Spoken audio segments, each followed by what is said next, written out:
Kapepem! Tara, samahan niyo si Kapepem! Gagala na naman si Kapepem! Naglalakad nga ako kasama ko ang mga Kapepem. Iyaya nga si Kapepem na mag-Eljablo.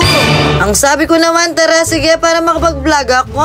At syempre, sasakay kami ng rakal dyan kasi malayo-layo ng konti. Sinama ko nga pala ang aking dalawang anak dyan, nagugutom daw sila. Ang yummy at jaja na Kapepem! Ipaningatlo!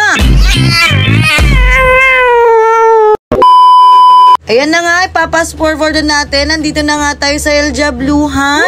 Pagdating-dating nga namin dyan, marami nang kumakain. Mabuti na lang may patapos na para may upuan kami. Ito kasing Eljabluhan na to, matagal-tagal na rin. Marami-rami na rin ang kumakain dito at dinadayuan sila. At kahit naman dayuin mo, talagang masarap naman talaga. Talagang masang-masa sa panlasa. At ano pang ginagawa mo dyan? Tumayo ka na at mag-Eljablo ka na. Dumayo ka na dito. At habang nga dinidiblaan nila ang Eljablo namin dyan, Diyos ko, tumutulo na yung laway namin. Ayan na nga, binigyan ng repolyo. At ito pa ang pinakamasarap sa Eljablo, ang gulay. At sinabi ko pa nga sa may-ari dyan, nag-request ako, ibibidyo ko siya, isali ko siya sa vlog ko. Nahihiya pa mo siya, di pa ningatlo. At ayan na nga, ready to eat na kami. Napakasarap ng amoy, nakakagutom talaga. At kahit sino naman talaga, mga lukok ng atyan dyan, mainit-init. At ito na nga, inumpisa na namin talaga ang pinagaldok-aldok yan ng mainit na Eljablo na yan. Hindi na namin pinansin talaga ang mainit na bumubusok na yan dahil nagugutom na talaga kami. Tinutok ko nga sa akin ang camera para makapagmukbang ako, ay Diyos ko. Finally, nakapagmukbang din ako, ay.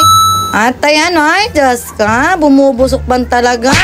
Ayan ang bagay mo, naiinitan ka tuloy. Napaltus tuloy ang yung bunganga sa takawan mo, Kapepem. At syempre, hindi magpapahuli ang aking mga kasama dyan. Ayan na nga. Hinaldok ang Eljablo. Nakita ko pa nga ang aking kumpare dyan na si Keng Keng. Shoutout sa'yo. At sa oras na ito ay patapos na kami. Kinuhanan ko nga dyan yung kumakain. Nahiya pa mo sila. At ayan na nga, pauwi na nga kami dyan. Pinagdesisyon na nga namin na maglakad na lang kami. Mabagbag ang Eljablo na yon. Malaram. Padaan nga kami dito sa pinipilaan nila mga street food dito sa Kansinala. May pasabog din pala dito sa Kansinala. Marami din palang street food. Kulang lang talaga pera kay Kapepem. Kaya maniglo ka na lang at umuwi ka na. Bye-bye! Ulol.